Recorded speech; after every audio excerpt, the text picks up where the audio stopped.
2 Corinthians chapter 8. So chapter 8 and chapter 9 is really, Paul is now reaching out to the Corinthians and letting them know that part of being a Christian, a true and faithful servant, is generosity. And they're so wealthy. And the church in Jerusalem, those people are very, very poor. And so Paul is reminding them to come back to a spirit of generosity, a spirit of giving, a spirit of serving in whatever way, what your resources are with your fellow brethren. And so that is, what 8 and 9 is all about, because, the Galatians are giving to the Christians around them that are poor, and they're sending money to Jerusalem, and so are the Macedonians. And so Paul is reaching out and reminding them that Jesus died as a poor servant, and that he did that. He made a show of that by being, it was through his death and his blood that we will be rich. And our riches is not of this earth. Our riches is our eternal glorified body with Jesus. And so he's saying, let's spread the wealth around, because again, the Corinthians are extreme. Everybody, I'm not saying not 100% of the people, but a great majority of the Corinthians have more than what they need. So, and that's just a kind of a shout out to everybody.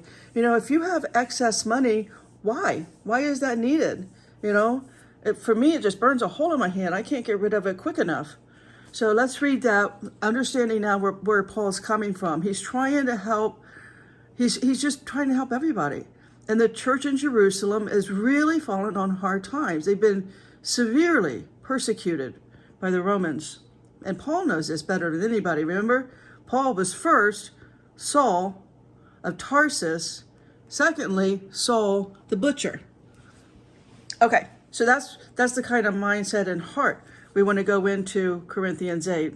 Moreover, brethren, we do you to wit of the grace of the God bestowed on the churches of Macedonia, how that in great trial of affliction the abundance of their joy and their deep poverty abounded unto the riches their liberality.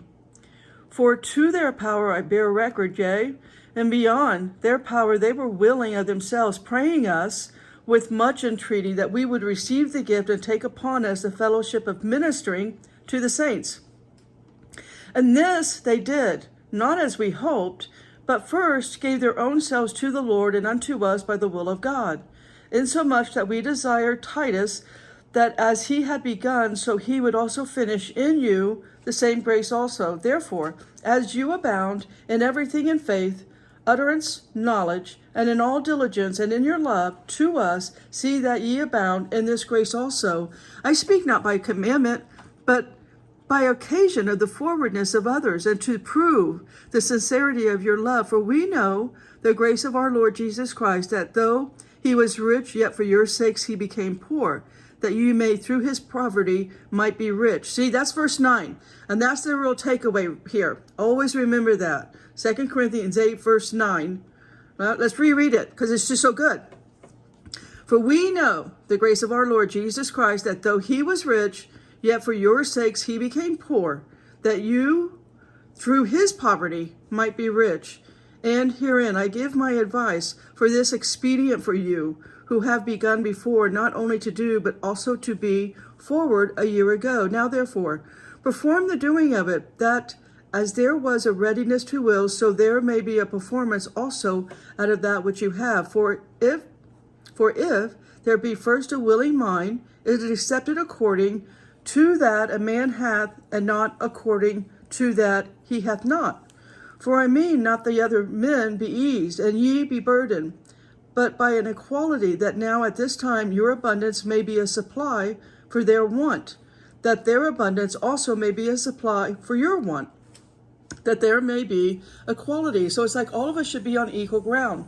I don't know, this mentality, this greedy mentality of needing excess. I mean, why would anybody want, $100,000, let alone a million. I don't understand that excess, why that greed is there. But it's, I'm becoming so aware of just how fallen the human nature is. Us, mankind, men and women. I mean, we're just so fallen, because you see that everywhere. I don't understand that. Most people, they don't call it greed. They'll call it, manifesting abundance. I think that's what they call it, abundance. Manifesting abundance. Well, what do you need an abundance of money for? It's just paper. It's no good. It has no value. But people, and I get, we all need to pay our bills. That's why, with my excess, I give it away. Because why would I want excess? It is hard for a rich person to enter into the kingdom. Well, I only want to enter into the kingdom, so I can't get rid of it quick enough. It just shows how fallen we are. It's so odd that we've gone so far away from just the core truth.